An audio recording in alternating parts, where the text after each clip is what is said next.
पहले घर में घुसकर किया था वार, अब सीधा सीने पर किया प्रहार है। मोदी की नसों में लहू नहीं, गरम सिंदूर बह रहा है। बड़े बड़े स्टेटमेंट दिए हैं उन्होंने एक साथ, जहां पाकिस्तान को तो लताड़ा ये मलबे के नीचे दबा दिया है, कूड़ा कबाड़ा के नीचे दबा दिया, वहीं दूसरी तरफ उन्होंने यूएस को भी सीधी सीधी चेतावनी दे दी है। प्रधानमंत्री जब आप आज अपने दौरे पर गए बीकानेर, तो वहां उन्होंने शक्ति पूजा की और पीएम मोदी ने बीकानेर का दौरा किया, वहां करणी माता मंदिर में शक्ति पूजा की। हमारे पास अब कोई चॉइस नहीं है और हम भारत पे बिल्कुल एतबार नहीं कर सकते। हम भारत से बात जरूर करना चाहते हैं, हमारे ऊपर हमला हुआ है, उसके बावजूद हमने बड़े आराम से तहम्मुल से दुनिया ने देखा है। आप उनको देखिए, उन्होंने हमारी मस्जिदों को निशाना बनाया, हमारी सिविलियंस को, बच्चों को, औरतों को निशाना बनाया, ये पूरी दुनिया ने देखा। अजीत डोभाल अगले हफ्ते रूस का दौरा करने जा रहा है।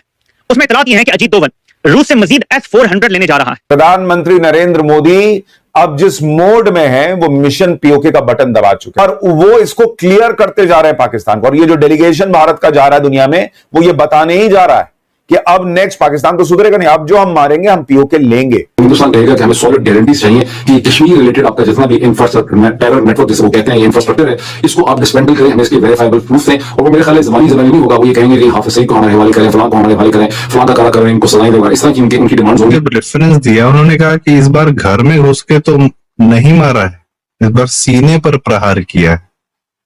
सीना इज मतलब अब सब लोग समझते हैं कि भाई उसके नीचे हार्ट है, सीना इज वेरी हार्ड मतलब आपका, और उसके नीचे आपके क्रिटिकल ऑर्गन्स है।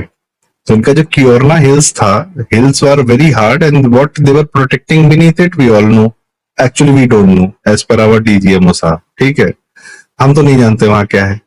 बट दूसरा, उसी जब अगली लाइन में बोल देते हैं कि न्यूक्लियर ब्लैकमेल अब नहीं सहेंगे, ना कोई कर पाएगा ब्लैकमेल। ये बात तो तय है, इन लोग को कोई ब्लैकमेल नहीं कर सकता, मोदी शाह को कोई ब्लैकमेल नहीं कर सकता। जिसने इसने ब्लैकमेल किया है उसने, अब खैर डाइग्रेशन हो जाएगा, उद्धव ठाकरे का हाल देख लीजिए ब्लैकमेल करके क्या हुआ था। तो ब्लैकमेल तो नहीं सहते, चाहे जो हो जाए। ठीक, प्यार से बात करो, आराम से बात करो, इक्वल टर्म से बात करो, चलेगा। थर्ड, बैकर्स को नहीं छोड़ूंगा अगली बार। बैकर्स मतलब कौन? मोदी जी फाइनेंस की भाषा समझते हैं, बिल्कुल बहुत अच्छे समझते हैं।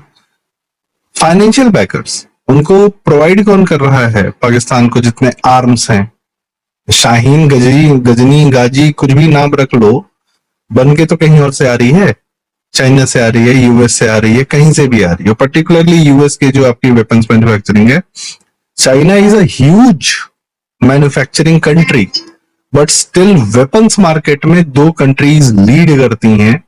मैं अभी रशिया का नाम नहीं ले रहा हूं, दो का नाम ले रहा हूं, western counterparts, US and France.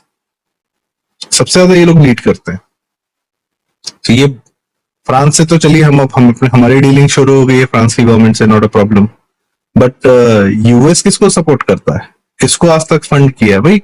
क्या नाम है आपका, जयशंकर साहब ने भी कहा था कि आपने हमको रशिया के पाले में डाला है भाई, you are funding Pakistan for a very long time. He said this few months back, अपना उन्होंने क्लियरली कहा था कि हमको क्यों ब्लेम करते हो कि हम रशिया के साथ हैं या हम उसके साथ इंटरेक्ट कर रहे हैं, it is you who sent us there. नमस्कार दोस्तों, स्वागत है आपका मेरे एक नए वीडियो में। दोस्तों, भारत की शान श्री नरेंद्र मोदी जी आज गए थे बीकानेर रैली में और उन्होंने पाकिस्तान को सीधी धमकी दी है, तगड़ी सीधी धमकी दी है कि यहाँ से थोड़ी ही दूर पे रहीन यार एयरबेस है जो आईसीयू में पड़ा हुआ है और मेरी नसों में सिंदूर बह रहा है। मतलब कि खून नहीं, सिंदूर बह रहा है। अभी इसका अंदाजा आप ऐसे लगाइए कि अभी जो ऑपरेशन सिंदूर है वो खत्म नहीं हुआ है। अगर ये पाकिस्तानी सुधरे नहीं तो इनके ऊपर दोबारा से अटैक किया जाएगा और इससे भी ताबड़तोड़ अटैक किया जाएगा। पाकिस्तानी अपने यहाँ पर जीत का जश्न मना रहे हैं। पाकिस्तानियों का ये मानना है कि उन्होंने भारत को बहुत नुकसान पहुंचाया है, भारत के 5 राफेल गिरा दिए हैं, भारत को बहुत नुकसान हुआ है। और इनका जो ये बुजदिल सेना प्रमुख है आसिम मुनीर, इसने खुद से फील्ड मार्शल बना लिया है। पाकिस्तान के अंदर एक दूसरे को सम्मान, एक दूसरे को माला पहनाने की होड़ मची हुई है। आज आसिम मुनीर को प्रधानमंत्री ऑफिस में बुला करके सम्मानित किया गया, साथ में नवाज शरीफ भी शामिल थे। तो दोस्तों, आप लोग समझ सकते हैं इन जाहिल कौम की कितनी गिरी हुई सोच है। उधर प्रधानमंत्री नरेंद्र मोदी जी ने सीधी धमकी और चेतावनी दी है। तो पाकिस्तानी जो कुछ बुद्धिजीवी डर रहे हैं, घबरा रहे हैं। चलिए ये वीडियो देखते हैं और मैं मिलता हूँ वीडियो के अंत में। कश्मीर के अंदर हमला हुआ, उन्होंने पाकिस्तान के 10 शहरों पे हमले किए, सिविलियन टारगेट भी किए, मिलिट्री टारगेट्स भी किए। पाकिस्तान क्या करेगा? सवाल है ना एक, पाकिस्तान क्या करेगा अगर इंडिया के अंदर एक हमला हुआ पहलगाम में? इंडिया कहता है हम विक्टिम है दहशतगर्दी की, और वही पाकिस्तान तो डेली विक्टिम है दहशतगर्दी का। पाकिस्तान डेली विक्टिम है दहशतगर्दी का।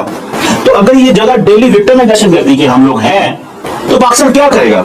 वहां पे तो एक पहलगाम में हमला हुआ, 26 लोग मारे गए। एक खातून थी जिसका मियां जो अपने हनीमून के लिए गए थे, उन्होंने ऑपरेशन सिंदूर करके पाकिस्तान के 8 शहरों पे हमले भी किए, बाद में उन्होंने मिलिट्री टारगेट दिए। पाकिस्तान क्या करेगा? पाकिस्तान करेगा सब्र। क्यों? कि पाकिस्तान एग्रेशन नहीं कर सकता, जो मुझे नजर आता है। पाकिस्तान अगर तो पाकिस्तान के वजीर आजम ने स्टेटमेंट जारी कर दी और आगे टीवी पे और आगे ये कहा कि भारत ने ये कर दिया, तो फिर तो बड़ी बात है। और अगर सिर्फ ये स्टेटमेंट की हद तक रही तो फिर समझें कि अगले हमले का इंतजार है। मैं तो इसको नहीं समझता हूं। एक स्टेटमेंट जो है वो हमारे वहां पे बलूचिस्तान गवर्नमेंट ने जारी की है, आई थिंक डीजी ISPR ने जो है वो जारी की है कल, क्योंकि मेरे ख्याल 12 दहशतगर्दों को वहां पे एलिमिनेट किया गया था। तो आज वो बदला लेने आ गए हैं, आज वो बदला लेने आ गए हैं। मुझे सिर्फ इतना जानना है, मैं सिर्फ इतना जानना चाहता हूं कि भाई मुझे सिर्फ इतना बता दो कि ये क्या है, ये क्या है, ये कौन लोग हैं,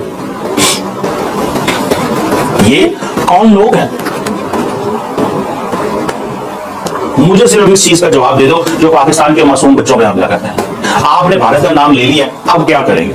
हमला तो आप कर नहीं सकते, क्योंकि पाकिस्तान इसको तरीकाकार नहीं समझता, इंडिया इसको समझता है तरीका, पाकिस्तान इसको तरीका नहीं समझता। पाकिस्तान ये नहीं कहता कि अगर पाकिस्तान में हमला हुआ तो हम इंडिया पे हमला करते हैं।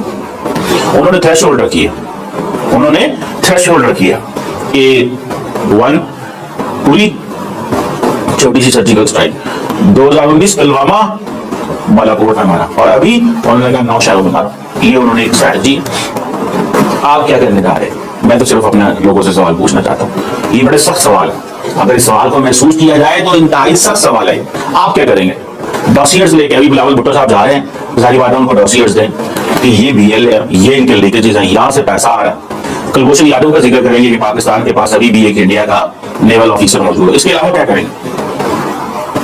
इसके अलावा क्या किया जाएगा? सिर्फ मुझे एक चीज का जवाब दे दिया जाए, मुझे सिर्फ एक चीज का जवाब दे दिया जाए, इसके अलावा क्या करेंगे? क्या पाकिस्तान के वजीर आजम इसको टेकअप करेंगे? नरेंद्र मोदी साहब से लेटर लिखेंगे उनको कि पाकिस्तान में ये जो प्रॉक्सीज को आप सपोर्ट करते हैं ना करें, या कि डिप्लोमेटिकली दुनिया के सामने लेके जाएंगे? डिप्लोमेटिकली कितना को लेके जाएंगे?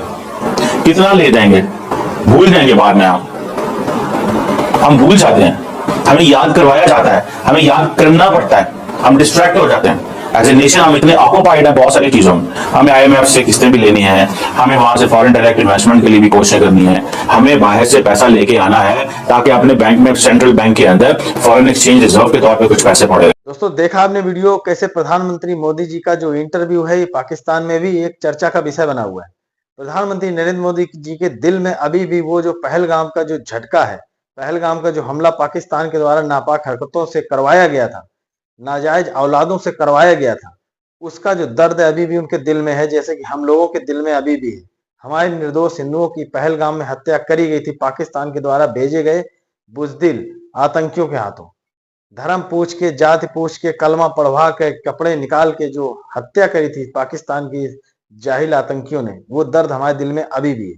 तो प्रधानमंत्री नरेंद्र मोदी जी ने सीधी धमकी दी है पाकिस्तानियों को, अगर नहीं सुधरे तो नेस्त नाबूद कर देंगे। अभी जो खबर निकल के आ रही है कि अभी हम लोगों ने इनके ऊपर जो पानी के ऊपर कार्रवाई की है, अभी मात्र 35% 30% पानी बंद हुआ है, उसी में त्राहिमाम मच गई है। अगला वीडियो मैं डालूंगा। सिंध में प्रदर्शन चालू हो गए, प्रदर्शन क्या घमासान, और सेना और पुलिस सबके खिलाफ प्रदर्शन भयंकर तरीके से ले लिया है। सिंध प्रांत की मैं बात कर रहा हूँ। पानी को लेकर के प्रदर्शन वहां पहले ही चल रहे थे, अब इधर भारत की तरफ से पानी कम किया गया और ऑलरेडी पानी पंजाब में इस्तेमाल कर लिया जाता है, सिंध में ज्यादा भेजा नहीं जाता है, तो वहां पर प्रदर्शन पहले से ही चल रहे थे।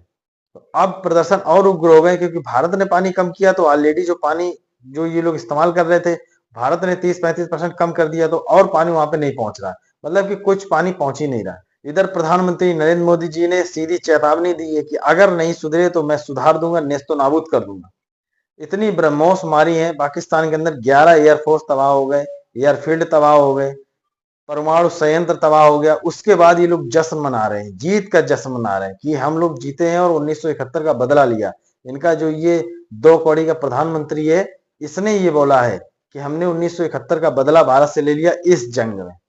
कौन से इसने 2 भाग कर दिए भारत के, जरा ये बताएं। तो दोस्तों आप लोग क्या समझते हैं, कृपया करके कमेंट करके बताइएगा। दोस्तों इस चैनल के ऊपर क्रिकेट, स्पोर्ट, पाकिस्तान की media, reaction video, current affair, सारे वीडियो इसके ऊपर अपलोड किए जा रहे हैं। अगर आपने चैनल नहीं सब्सक्राइब किया तो कृपया चैनल सब्सक्राइब करें, वीडियो को लाइक करें, वीडियो शेयर करें। मिलते हैं नेक्स्ट वीडियो में, तब तक के लिए जय हिंद, वंदे मातरम।